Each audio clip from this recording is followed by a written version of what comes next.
Joining me now in studio is the Devolution Cabinet Secretary, Mwangi Kiunjuri. Waziri, thank you for joining me.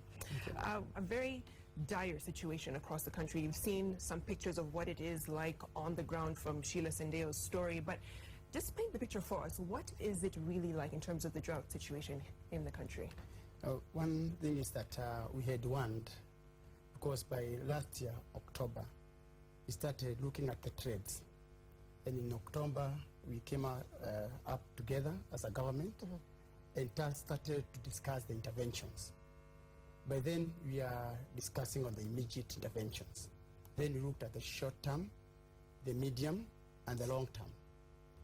And the condition deteriorated. And even after the short things, it's now even worse than it was before. Both crop failure, the pasture, water stress, and it is deteriorating. And the fact of the matter is that for the next 4 months, that is January, February, March, and April, the condition will have deteriorated, both in the water stress, because the temperatures are now very high, and therefore the groundwater will be affected. The water ponds that we always expect to dry up by end of January are already drying up. If you look at the boreholes that we have, they are stressed because the few that we have already are being overutilized.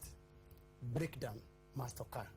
And that is why you can see, like in Baringo now, the distance to water increasing 3 times. If you go to West Pokot, twice. Other areas like Turkana, 5 times.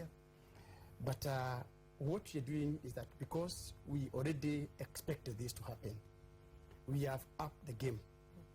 For example, when it comes to food, the feeding schools, we have always been assisted by the World Food Program. But now they also cut the amount of food they are giving. And therefore, we have put mitigation into place. We would expect that by end of next week, all the primary schools in ASO areas will have received food. Now, we've got a report from the NDMA, that's the National Drought Management Authority, that said the drought conditions would persist to June 2017. Any chances it could go beyond that period? There are chances. That is why when we were planning, we planned for 5.4 billion as the immediate action. And thereafter, we planned another 9.2 billion for the month of January, February, March, up to April.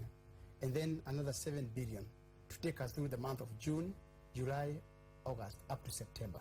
So the government is set. We are ready to face the conditions as they are up the month of September. And Waziri, this is considered now probably the worst drought than what we experienced in 2011. And many have been asking, why is it 6 years on we are dealing with a crisis like this and dealing with the same challenges that we did 6 years ago? One thing that must be understood is that we have long-term measures. We have aid drought emergency. It's a plan already there, strategy by the government. We have been implementing day in, day out. That is where you have, for example, we are building huge dams. For example, the other day you're talking about the tunnel, the Muranga water tunnel. Right, the northern. If you look at conditions, water in Nairobi, for example, the Dakaine Dam is down now 50%. No water. So what the government has done is that these projects are ongoing. They cannot be completed in 1 year. We started the strategy in 2012, and it's ending in 2022. That is a 10-year plan. And it's not only about water.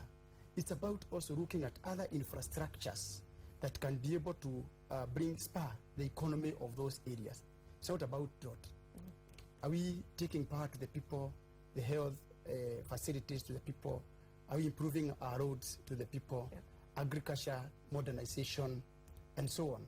So with the long-term plan, are you foreseeing droughts happening more frequently? With the climate change, and that is one thing that we have to contend with. For example, if you look at the threat facing us today, is that some of the areas, for example, coastal region, was the fallback position. When all other areas are dry, we expected the pastoralists to move to coastal region. The coastal region is now worse than other areas. So the pastoralists have nowhere now to move to. And they must be warned early enough that it is better now they start disposing of the animals because their body condition is worsening. and you don't expect any better condition. If they are going to rely on the government to come in the last minute for livestock offtake, the prices will be very low. Yeah. So they better be advised. Even those people living in Nairobi and other parts of the country, we better prepare our water storage.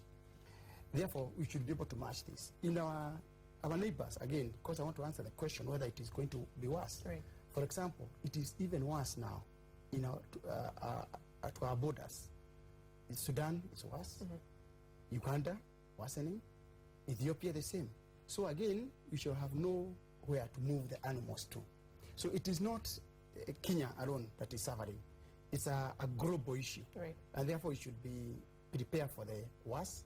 Although with the climate change, you never know what will happen. For example, we expected short rains in December. It did not come. Right. Again, we expect the rains now to come in April, May. What we are saying is that because we are not in control of nature, we better be prepared. Anything can happen. So how and also, it can occur that even next month it's going to rain. So how are you coordinating now with the counties? Very important in terms of boosting their response capabilities to this crisis. Counties are the first point of call.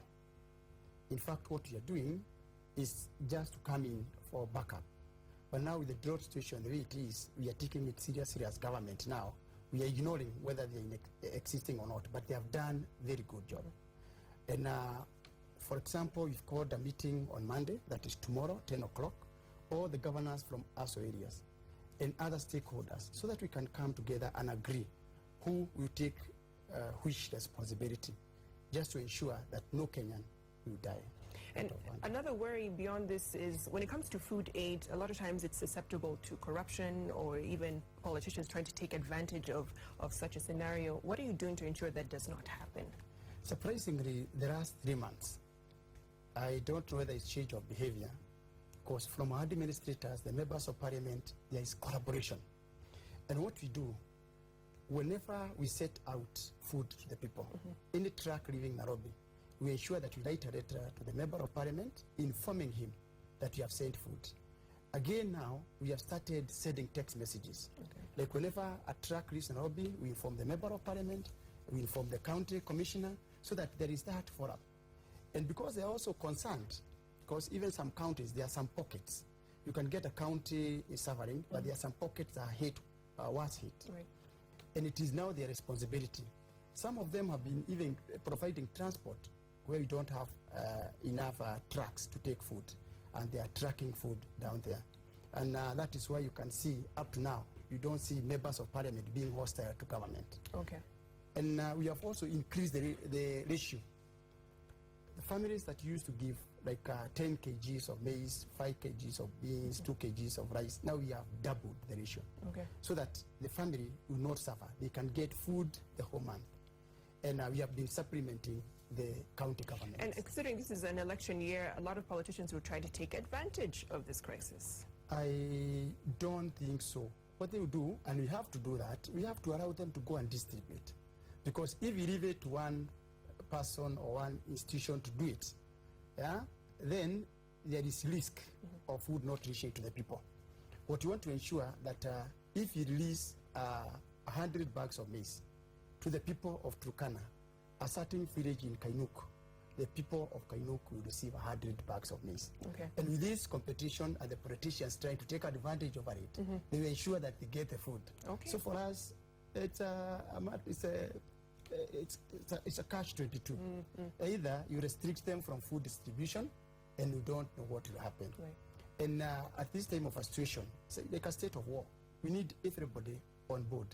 And for me, I believe they are doing good job. Okay, Waziri, we have to leave it there. That's all the time we have. Thank you for coming in. Only 2 comments, that once again, Very briefly, because we're almost out of time. Having experienced drought condition, the situation that was in 2011, and having it in mind that it must be worse, it is only good for all of us to support the government. We don't politicize the issue of drought, because I don't think it will pay for anybody to wait until a Kenyan is dead, then use this to politicize the whole issue. Right. Because I could see the other day when we said you are going to spend 21 billion, some people were up there saying that you want to use this money for campaigns. And then you wonder, the same people, if Waziri, a person dies, we have to leave it there, but I know you've been very vocal on that point of politicizing the matter, which is very important that unfortunate. we don't politicize. Until Yes. the situation is facing both the opposition and the government. Let's All work together. Kenyans, All absolutely. Kenyans. Thank you Let's so work much, together. Waziri.